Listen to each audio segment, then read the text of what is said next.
Bharatiya Janata party 47तम प्रतिष्ठा दिवस सारा देश में पालन कर भाव में बालिकुदा भारतीय जनता पार्टी कार्यालय गरिमामय भाव में पालन कर डॉक्टर श्यामा प्रसाद मुखर्जी और पंडित दीनदयाल उपाध्याय जी भली राष्ट्रीय सेवकों द्वारा प्रतिष्ठा होता बीजेपी श्रद्धेय अटल जी आडवाणी जी और प्रधानमंत्री नरेंद्र मोदी जी परी अगणित कर्मयोगी अवदान रे विश्वर सर्वबृहत राजनीतिक परिवार में परिणत होती एक विराट बट वृक्षर रूप नहीं। प्रधानमंत्री नरेंद्र मोदी अभूतपूर्व नेतृत्व शीर्ष नेतृत्व प्रयास और कर्मठ कार्यकर्ता निस्वार्थपर सेवा मनोभाव जो आज भारतीय जनता पार्टी देशर सबुठार विश्वस्त राजनीतिक दल भाव में उभा होता बेले जनसाधारण प्रथम पसंद होती।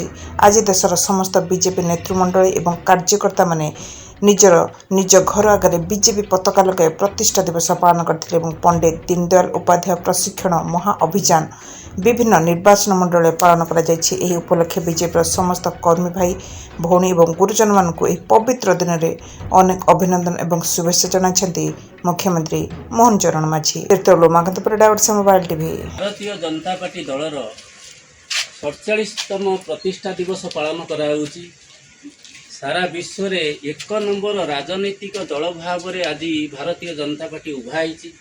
आपण देखंतु केंद्र रे बीजेपी सरकार, ओडिशा रे बीजेपी सरकार, कांग्रेस अवस्था बर्तमान शोचनीय। कौन सी राज्य रे कांग्रेस तार सत्ता अजई दउछि, उठी पारु नै एवं बीजेडी अवस्था मध्यम बर्तमान शोचनीय।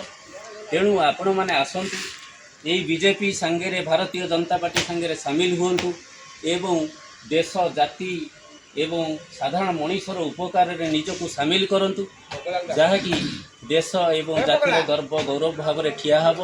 तेणु आपण मानक अनुरोध आज समस्ते गोटे स्वर रे वंदे मातरम कहतु। बीजेपी सबुले कहे देश आग व्यक्तिगत स्वार्थ पछ।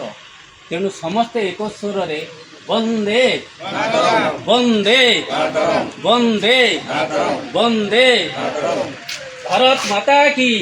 मो नरसिंह साहू भारतीय जनता पार्टी ओडिशा प्रदेश उपसभापति ओबीसी मोर्चा। आज भारतीय जनता पार्टी प्रतिष्ठा दिवस ये 47तम प्रतिष्ठा दिवस।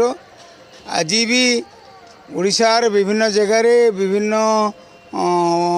माने जोन गुड़िक आमर ट्रेनिंग कैंप चलता। मोर भी आज 3टा जगह ट्रेनिंग कैंप थिला। मणिगंगार थिला, जगन्नाथपुर थिला एवं बोरिगना थिला। मुझे ट्रेनिंग कैंप गुराक सारिक आसिली, पताका उत्तोलन करी। सब कथा जो केवल संभव होती आज भारतीय जनता पार्टी विश्वर सर्वबृहत राजनीतिक दल।